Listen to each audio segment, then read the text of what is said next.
최근 갈수록 대범해지는 10대 청소년 범죄를 둘러싸고 각종 논란이 있는 가운데 코로나19 사태 속에서 소년범이 크게 늘어난 것으로 나타났습니다. 특히 범죄를 저질러도 처벌받지 않는 만 14세 미만 촉법소년과 가출 등을 일삼는 우범소년이 크게 늘었습니다. 구현희 기자입니다.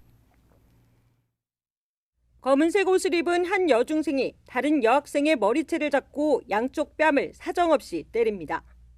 옆에 있던 학생도 말리기는커녕 폭행에 가담합니다. 심지어 또 다른 학생은 이 장면을 휴대전화로 촬영합니다. 지난해 7월 경남 양산에서 여중생 4명이 몽골에서 이민 온 여중생을 집단 폭행했습니다.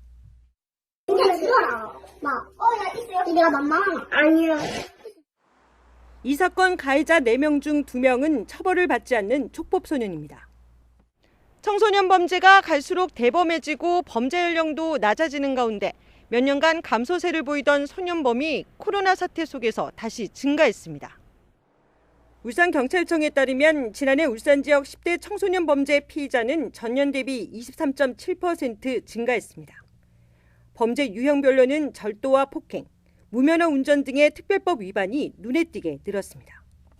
특히 범죄를 저질러도 처벌받지 않는 만 14세 미만 촉법소년은 2년 전보다 2배가량 늘었습니다. 울산과 양산 지역을 관할하는 울산가정법원에 접수된 소년범도 크게 늘었습니다. 지난해 울산가정법원으로 송치된 소년범은 1,300여 명으로 전년 대비 17.4% 늘었는데 만 14세 미만 촉법소년은 32.8%나 늘었습니다. 소년범 10명 중 3명이 촉법소년인 셈입니다. 특히 가출과 비행 등을 일삼는 우범소년은 1년 만에 400% 이상 급증했습니다.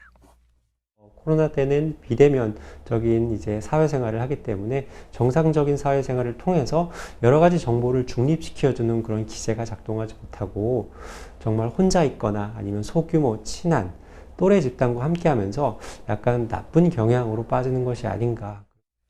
최근 촉법소년의 연령을 낮추는 등 청소년 범죄를 제대로 처벌하자는 주장이 나오고 있지만 우려의 시선도 적지 않습니다.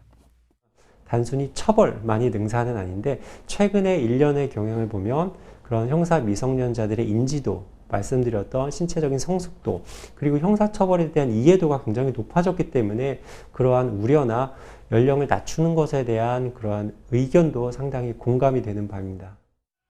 코로나 사태 속에서 증가하고 있는 청소년 범죄. 무엇이 문제인지 정확한 진단과 대책 마련을 위한 사회적 논의가 시급해 보입니다. JCN 뉴스 구현입니다.